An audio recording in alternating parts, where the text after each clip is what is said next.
what does that sticker say? No crybabies allowed. What do you think? Oh, 100%.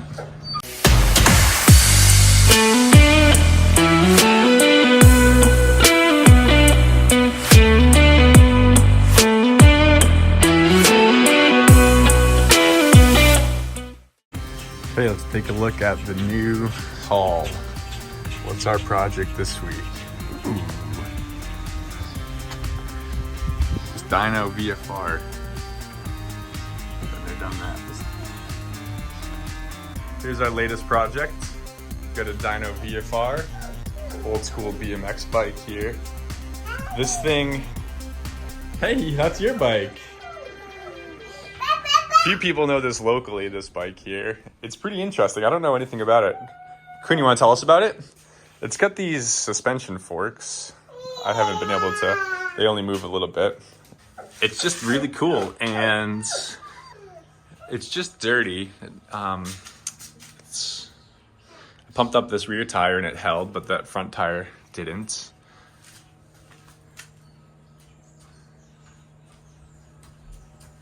But it's all there. Quinn, what does that sticker say? No crybabies allowed. What do you think? Oh, 100%. So I think the plan with this, it'll be really quick. We'll just do basically an enhanced tune-up. Hi, you want to put your helmet on? Yeah. Well, later. You want to ride your bike? Yeah. You want to put your helmet on? Yeah. We're waiting for Mama.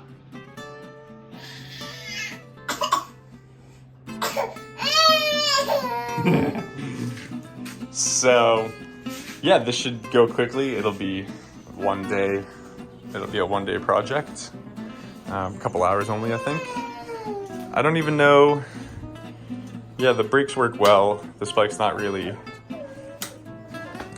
worth it to replace the cables on for me right now. So we're just gonna work with what we've got. The one thing I did get is, hey Quinn, these old school Kenda K50 tires. Whoo! It's not too bad. There's some deeper rust in here that might not go away, or it might. We'll have to see. Yeah, DYNO VFR, something I don't think I've ever seen before. GT cranks. Let's hit this GT seat post collar there. It's got these pegs on it, which I think are the only thing holding that wheel on.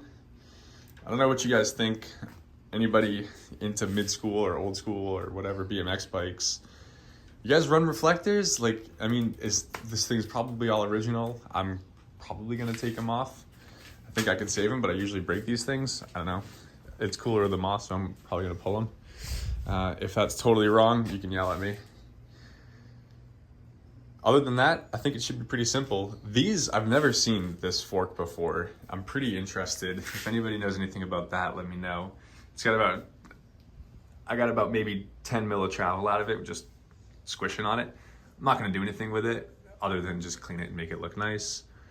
I can tell there's a crack in the seal already, but they still feel like rubber, so it's not so bad.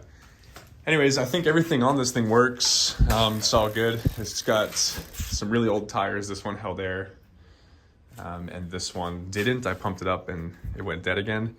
I love this old Kenda K, well, I know them as Kenda K50 tread patterns. It just reminds me of growing up. I had bikes like that and I'm nostalgic for it. So as much as I want to save these, it probably could just for the purposes of this, because I'm just going to clean it up and make it look nice. I did find a pair of Kenda K50s on Pork Chop BMX for relatively inexpensive, so I just picked that up. I also got some new inner tubes for it.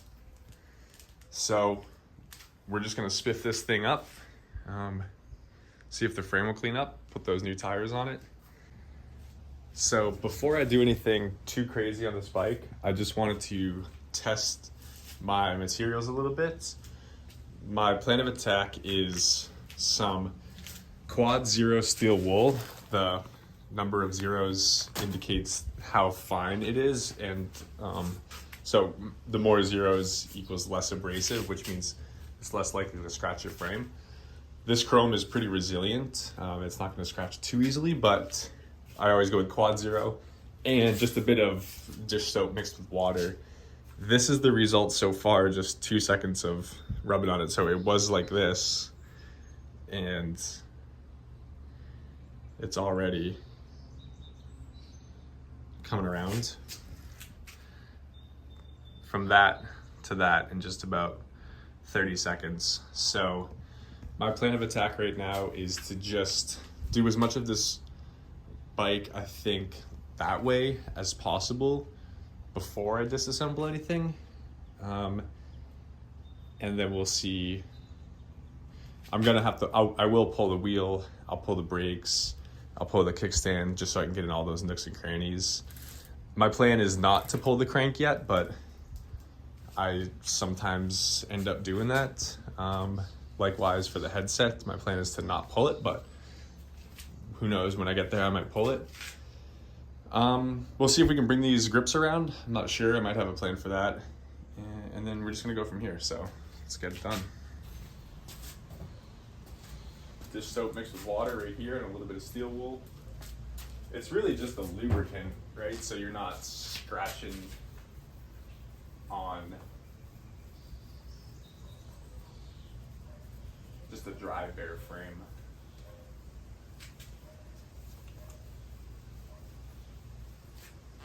I will show you what this looks like in a satisfying way. So I'll hit this part, being careful not to touch the sticker. And I'm not pushing too hard, just kind of letting the soap do its thing, the lubrication.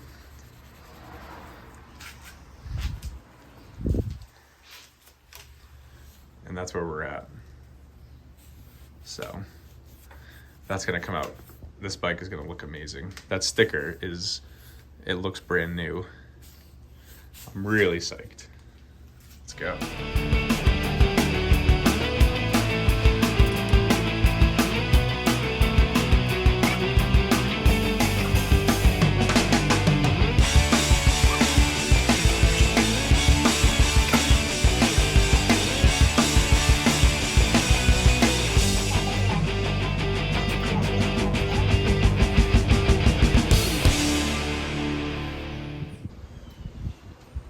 Want access to the full frame so I can fully clean it without looking like I cleaned around pieces.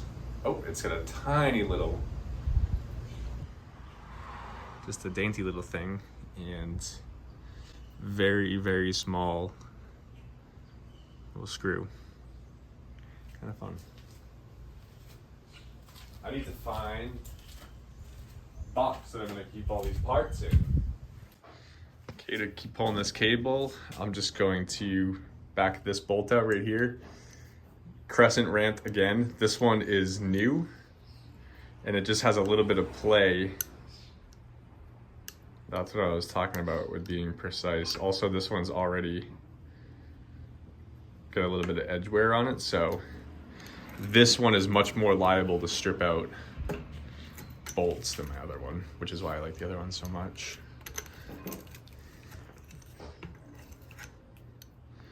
But this doesn't need much here.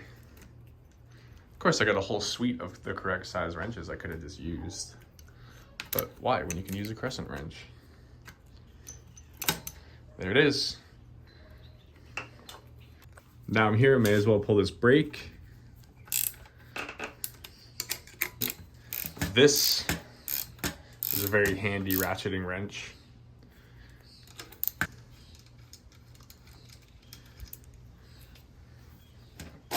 Pro tip on this stuff, which is usually self-explanatory, but if not, put the pieces back on the exact way that they came off, and then you'll never worry about where your washers go or anything. That's the trick to that. Now that I have my 10 out, I might as well just do the front too. Goodness me, how long is that bolt? Well, we'll be here for a while. Take this front brake all the way off. Now it's dangling. Finally got that super long bolt off. What I do is I just line up these. Well, not what I do. This is how you do it. You line up these slots here. Yeah, line up those slots there. Then the cable will pull out like this.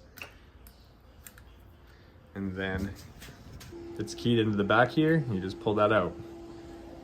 You get your whole brake off. You don't even have to readjust it. You can just put it back like that. This cable's good. I don't have to readjust the caliper if I don't want to. This cable is bad. I will have to replace it. Once cables break like this, when you pull the brake, the cable is going to want to exit the housing, and therefore it'll be squishy and not good for you to brake with, not safe for you to brake with. So I'll replace this. I've got cable from garbage bikes that I pull off and save, so I don't have to spend any money on it. And we'll just keep going.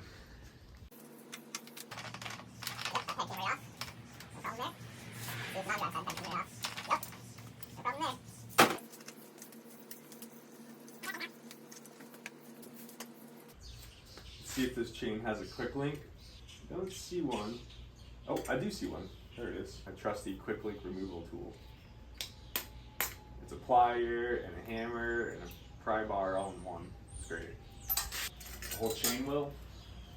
That'll get cleaned and moved along with everything else. Kickstand, might as well take a kickstand. I feel like this is 9/16. They're usually 9/16. And it is. This is a Greenfield kickstand, legendary. Yep. These guys are still advertising in Bicycle Retailer magazine, print magazine. Good for them, man. I kind of want to leave the kickstand, I don't mind.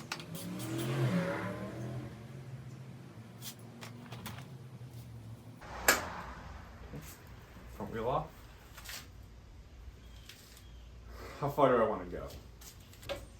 I'm gonna do cranks just to. All right, these are what's called one-piece cranks here. This crank arm goes all the way through the frame. It's sort of like a forged steel deal. It goes all the way through the frame and all the way out the other side. It's one piece.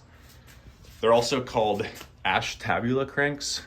No idea why. I don't know really what that means. Sort of American style bottom bracket with the bearings in there like this. It's been like that forever. I mean, some of the earliest bikes you come across have this ashtabula style crank. The Schwinn stuff all has it. Nearly all of it has it.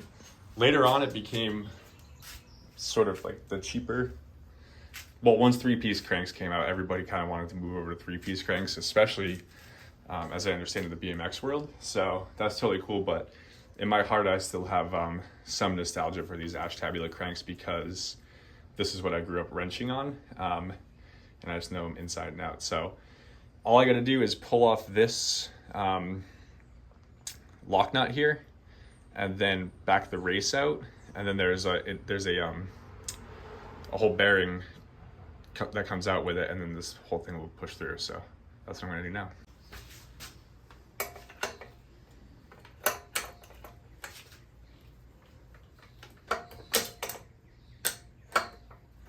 These suckers are righty-loosey, lefty-tighty. They are backwards, like all non-drive side crank stuff usually is.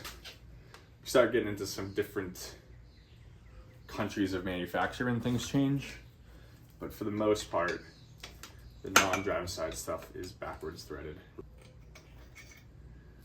There's a lock ring, a little lock washer that's keyed, and that's so that you can push down the lock nut onto the race and keep it tight against the threads without affecting the preload on the bearings by turning this race itself.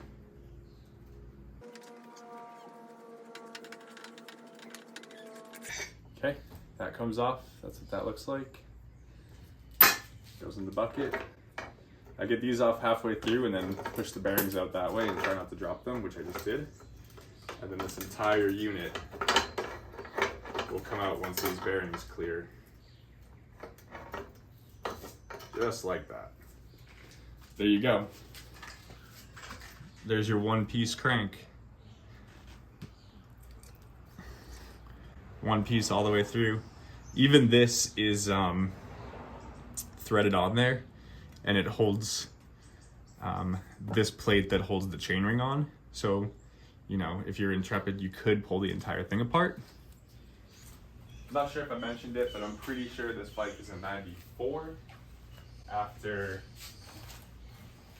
30 seconds of Googling, that's what I think it is. This thing's pretty well stripped now. The only thing that would, yeah, those bars don't spin very well. So I'm gonna pull it apart, because I am. Those, it's a quill stem, which means it's a wedge bolt, and those are usually 1/2 inch. Sure enough.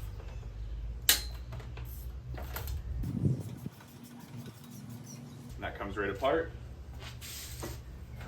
I'll use my hammer.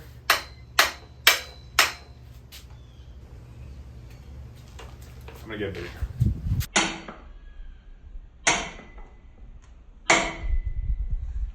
Even this one took 3 hits. Wow, that's still in there. Woo! Follow along as I discover for myself for the first time what this bearing looks like. I would consider the fork somewhat supported so that it doesn't fall off when this thread comes out.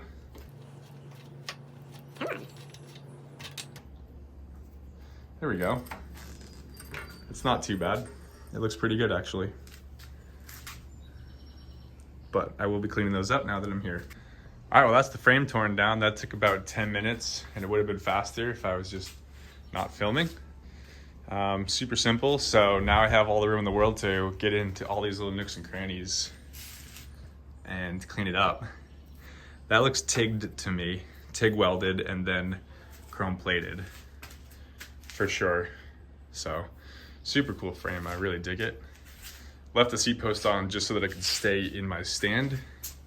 I'm praying that my stand isn't ruining that sticker. That would be a rookie mistake. GT saddle, kind of has a shape of a flight saddle. Interesting for a BMX bike. So we'll start cleaning it now.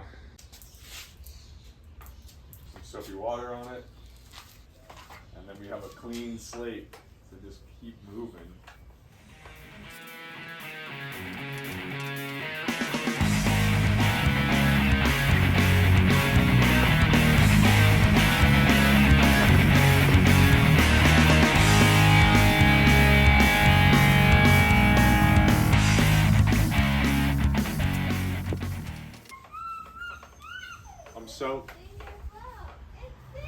I'm so close to this. Oh yeah, that is the frame done and dusted. It came out pretty good. It was crusty and rusty, and I thought that I was gonna see some pitting. And for the most part, it cleaned up really nice. There is some stuff I could go crazy and get in here, but for this time I won't. Maybe later I will. I didn't want to go too crazy. I wanted to make sure that I maintained these stickers. And sometimes if you end up using a lot of abrasive materials, abrasive products, you can mess these stickers up. So this is the way it looks now. Bearings cleaned up nicely. Top tube looks good. Everything looks good. So there's a little bit of that was there. I'm stoked. This frame came along really good. So next is I'm going to reinsert this seat post. I like to put grease down in the seat tube and not on the seat post, because if you put it on the seat post, then it has a tendency to just stay right here. If you put it down in the seat tube, then the seat post pushes it all down in.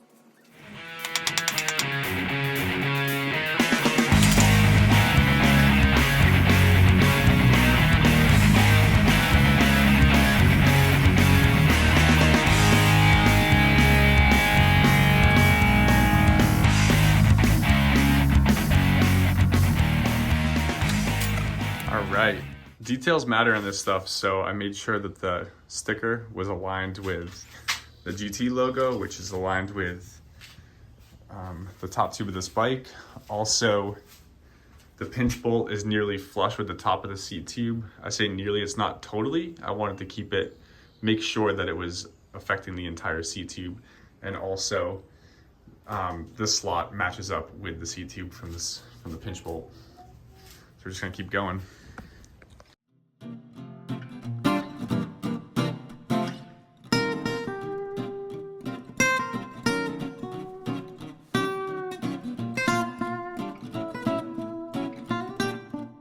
Pull these brake levers off so I can get access to all this chrome and clean it up. Wow, good job, Quinn, stacking the box. You gotta help me pull these brake levers off? Handle grips. Oh, that's where they go. Good job. Thank you, Quinn.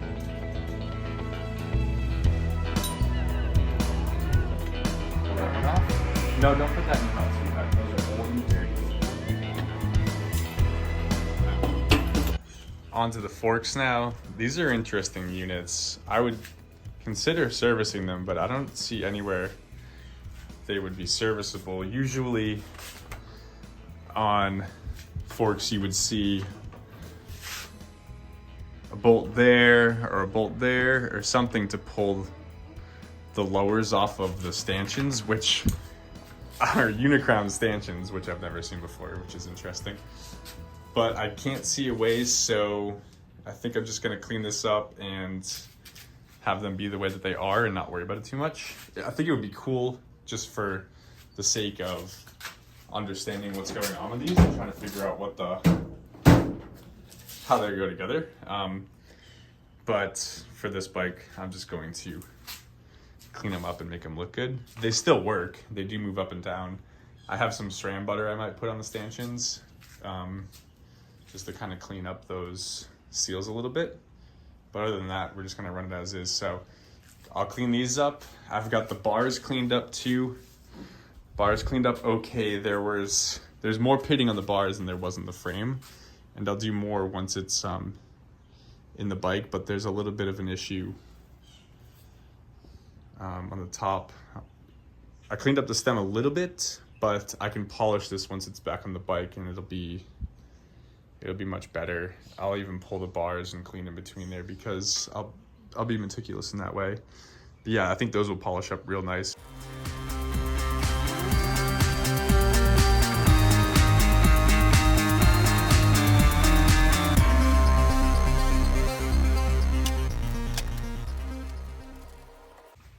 Forks came out great. It only took a few minutes and they cleaned right up. Some of that's just my fingerprints I'll do in the final detail, but yeah, everything came out really nicely. This brake bridge cleaned up. The stanchions cleaned up. The chrome. Since this chrome wasn't pitted, it's gonna clean up nicely. There's a little bit, but it's not too bad. And even the seals still feel like rubber, which is nice. So. Okay, I'll do a wheel now. I'll pull the tire, give this thing a clean. Ooh, just got a lot longer. Those bearings feel really bad, so I'll be doing the bearings on this and then putting new tires on it.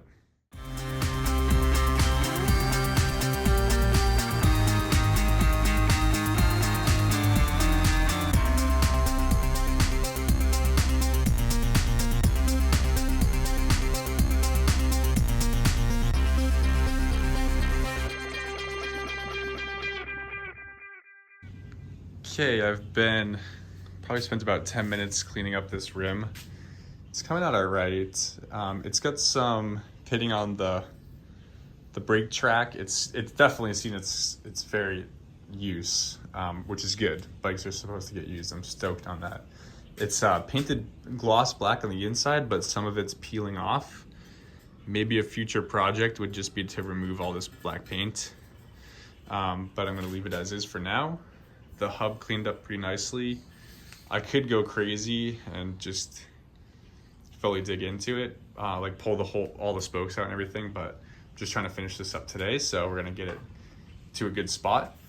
I'll go around. I like to put T9 chain lube in each of these threads for the spokes, just so that if and when you ever need to adjust the spokes, they're pre-lubed in there for you. Also, I took a minute to undo these bearings just because they need a little bit of grease, and the preload was wrong. It was too tight, so it was binding a little bit. So these are sealed. I'm not gonna go crazy with this. I'm just going to clean it as best I can, like this, and then just add some grease to it. So I'll leave it right here in this stand on that spindle there. Clean it out a little bit and then add some grease.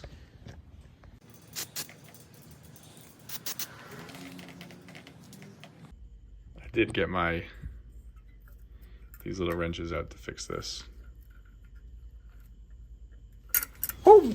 This front one here is ready for a tire. So that's what I'll be doing next.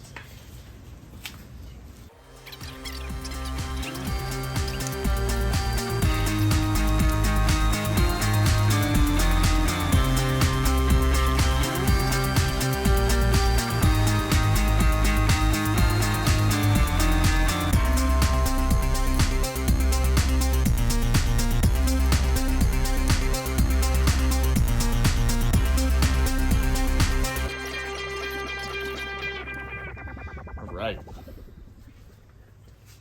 There's the front wheel. Could be a lot better, but it's not bad. Much better than it was. All right, so all these bearings cleaned up pretty nice using the brake clean in a bowl method. So all of this brake clean will eventually evaporate. I'll just leave this here for a little bit, and even the chain is gonna turn out really nice. Yeah, this whole thing took me maybe 10 minutes to get all that crud out of there. So okay, here we are with all the cleaned up parts. I don't know why, but I've been finding this super satisfying to break it out and lay it all out like this on this slab that I got. Thanks, Scott. And yeah, so here we've got your bottom bracket, 2 bearings for the bottom bracket. You've got your cups and your lock ring for your bottom bracket. That's all you need for this bottom bracket to go together. Here you have the 2 bearings for your headset, the top raise for your headset, a washer, a lock nut, and a spacer. Obviously 2 brakes. Those are those forks that came out really nice. Bars here. Here's your wedge bolt, so this threads into the end of this here, and then as you tighten it, it wedges this into your steerer tube on the inside of this, so it wedges up and gets tighter, and that's how your stem stays on. Here's the stem. It came out okay. It could be a lot better. That's just residue, it's not scratches. Yeah, I mean, it could come out better. I could spend a ton of time on it, but I didn't. Here's the top of it, 4 bolts. Here's the frame, obviously. We spent a lot of time on that. These are Diacomp cable stops I found. I actually saw a pair on Velo Orange when I was looking for something else for a different bike. So you can get new ones of these. These ones are kind of pitted and old, but I think that's part of the appeal. I like the old stuff that's been around. So the original chain cleaned up really nice. KMC chain. There's the quick link. Here are these pegs. I mean, they could be better, but they're fine. The seat's in really good condition. Pretty excited about that. I just soap and watered these grips. We'll see. I'll put them back on. The pedals are whatever, just kind of like cheap Wellgo pedals. They're nothing special, but yep, they're going back on. The brakes came out okay. There was a little bit of paint missing on that, but that's fine. The tires came out okay as well. There definitely could be some Yeah, the rims are a little bit worse for wear, but the bearings flow smoothly now, spin smoothly, and the tires look great. So that's all there is to that. Now I just get to put this thing back together, which is my favorite part. Getting into the best part now, reassembly. Step one.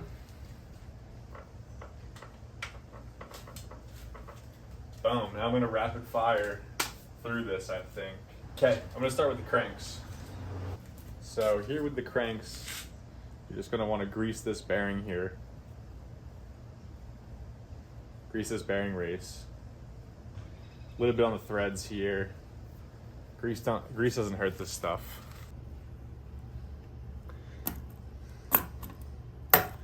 Bottom bracket. So I'm just gonna take this tube of grease I have. I use fill wood usually or Park Tools stuff, but I was doing some bearings on my truck, so this is kind of what I have on hand and it'll work. I wanna make sure it gets all the way into these bearings. So I'll pack it with my hands in a minute here. Just kind of pack it in there. Make sure the whole thing's full of grease. Yeah, you could wear gloves. Then you won't have grease all over your hands. I'll also put some grease right here in the bearing cups a little bit.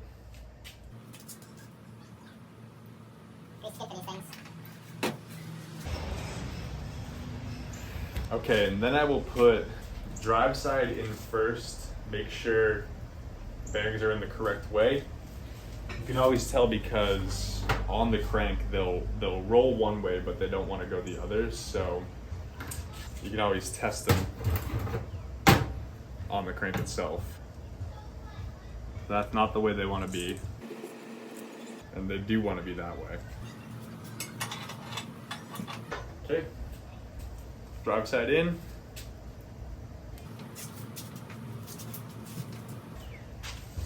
Non-drive side bearing, which will be reverse threaded. All right, reverse thread on these. Just go until the bearings still spin freely, but there's no wiggle. Just about there. There should be a lock washer.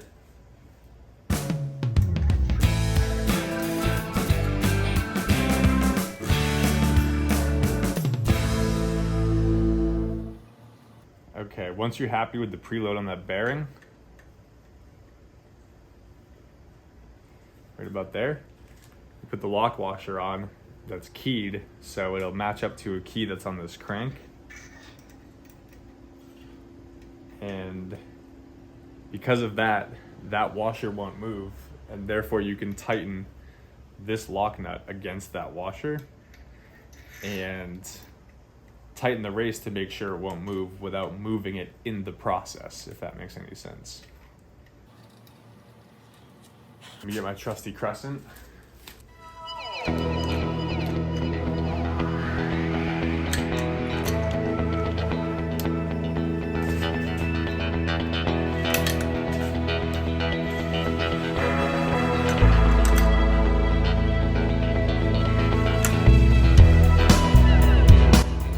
Good as that's gonna get. I know that the bearings are fine with that, they like that. It's a little tight, but that's just kind of how these old bearings are. Well, while we're over here, we might as well put the pedals on. Same deal with these. One, they're sided, so one is right side and one's left side. The threads are reversed on the drive side pedal. The philosophy behind that is so that as you're pedaling, the drive side doesn't have a tendency to loosen. It basically can't undo itself. I think I got them wrong. Sometimes I look at the threads, sometimes I guess and check. Yep, that's the right one.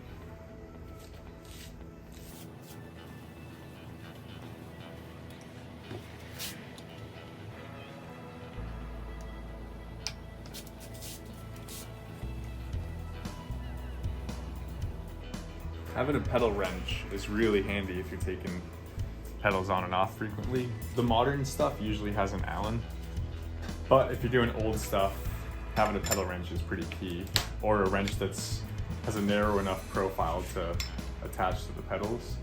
For some reason, normal Craftsman, Snap-on, box wrenches are usually too wide for those.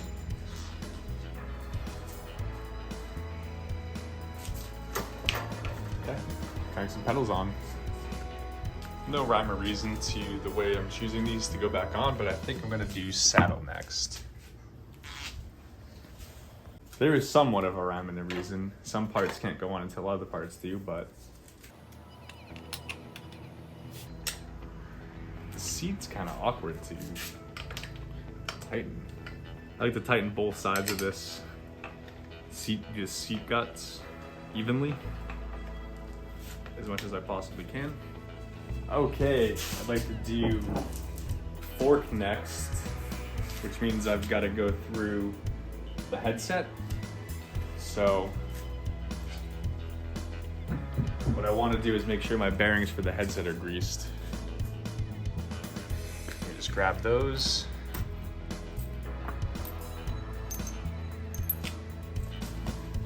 Do the same greasing process on these as I did for the bottom bracket. Just making sure that I jam as much grease actually inside the bearing as possible. Get it all in there. A little bit on this top.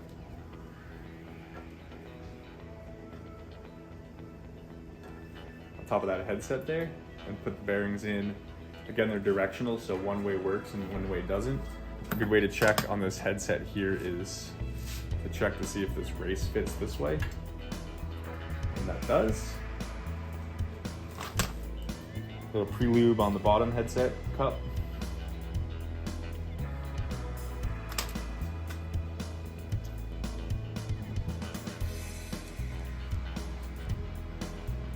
Okay, greasing up the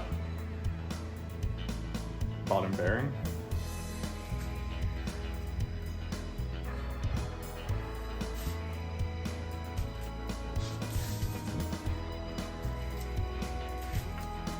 Grab the fork here, and the bearing again goes on one way. So same deal with the top, one way only. Now when you put these on, you gotta hold them until you get the threads caught. So I'm just gonna put it up here, catch a couple of threads.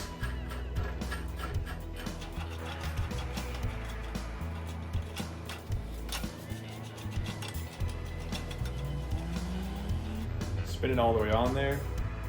Same thing, you want it to spin freely and not bind the bearings, but also not be wobbly. So I think I've struck the right balance just now. Next piece to go on in this headset in particular will be this spacer. Normally it would have a keyed spacer like we were talking about for the bottom bracket, but this bike didn't have one. It just came with this. Aluminum 1-inch headset spacer. I don't know if that's original, I doubt it, highly doubt it.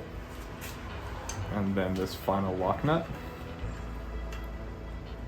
Maybe it's original because this lock nut has a limited amount of threads that it can cover, since there's kind of a lip in the top that doesn't allow it to be threaded on any further.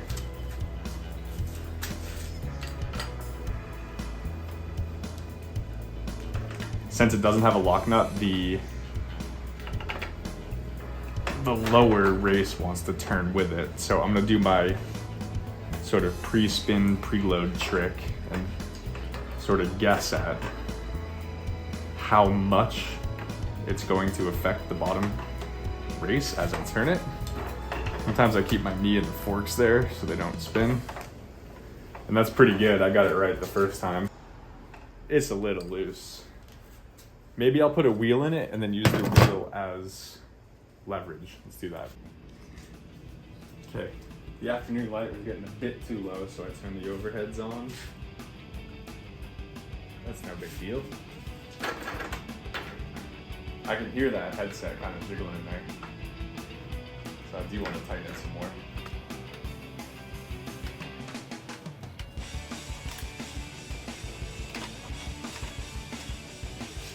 Okay, once this, I'm gonna cinch this up a little bit and use it to tighten the headset, but once I get the bike back on the ground, I'll use the weight of the bike to properly align the wheel in its dropouts. So 15 here. Usually 9/16 or 15. These old bikes. Okay, wheels in, now I can use it as leverage here. So I'm just gonna do another quarter turn on that bearing race and then see if I can't preload it correctly the incorrect way.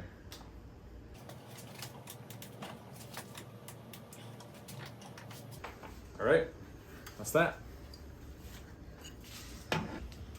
On to the stem now. So I'm gonna put this bottom piece in first and the guts of this quill stem here, which I just blew apart for fun. Okay, so I've got all these pieces here. There's a little washer that keys into the top of that stem, and then the quill stem bolt goes all the way through, and then the wedge bolt threads onto the bottom of that.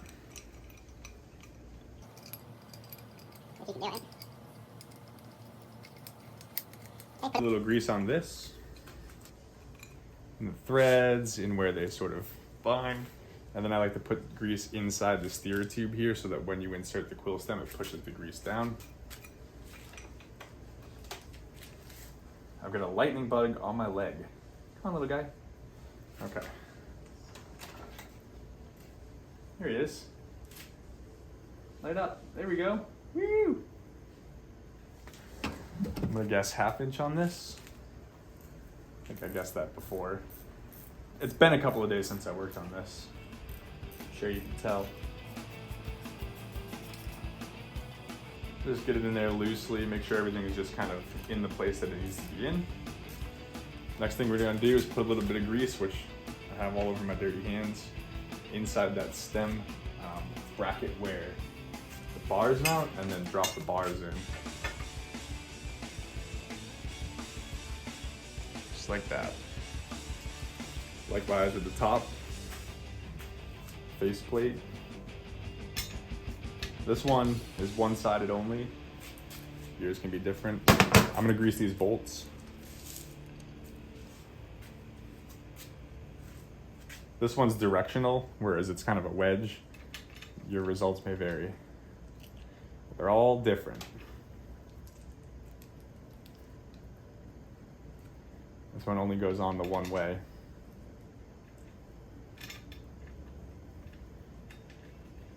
So these are steel bolts going into aluminum. So steel is much harder than aluminum. You want to sort of wiggle them around with your fingers as you're putting them in there. You don't want to just drill them in because there's a high likelihood of stripping out the stem if you do it that way. You want to use your feel and just make sure you're on the right track. If they go in smoothly, then obviously you're on the right track. Also, when you're clamping down something like this, like a faceplate or anything else that has to be clamped evenly on all sides, it's a good idea to go in a sort of a cross pattern as you gradually go down. So here I'm just going to cinch it up so it's still, the bars can still move. And then once they have a little bit of pressure on them, I'll bring them up into where I think they should probably be. There we go. you want the spacing to be even all the way around, and the bars generally on the same plane as the forks. I won't go crazy right now, this is just kind of mock-up, but I'll get it pretty close.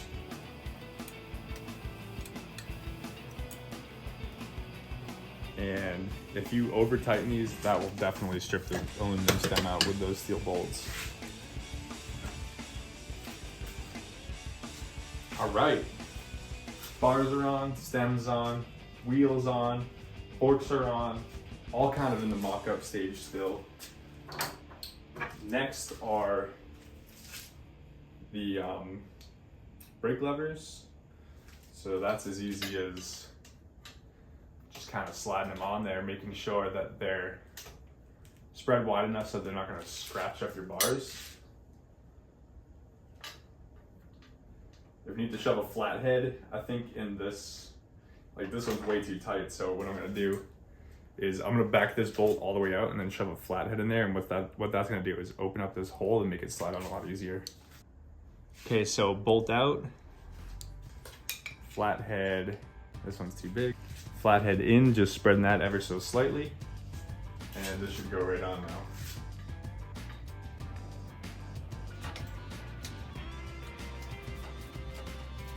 Okay, that's how it's easier.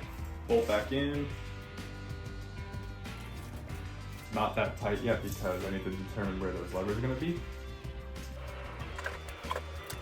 Okay, so I did not think that I wasn't not videoing the entire time, but I did get that rear brake installed. I missed it, but whatever, we can do the front one. So that's in a pretty good place.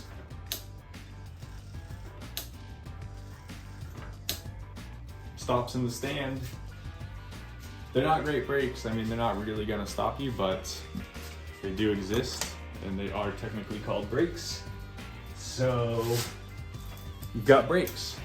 Okay, we'll put the front brakes on the same way we took them off.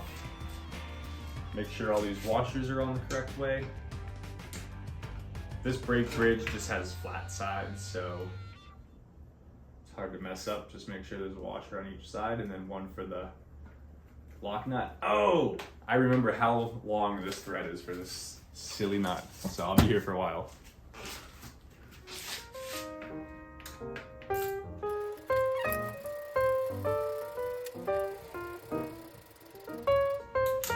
Okay, hold these tight against the rim and it will center the caliper as you tighten this bolt down.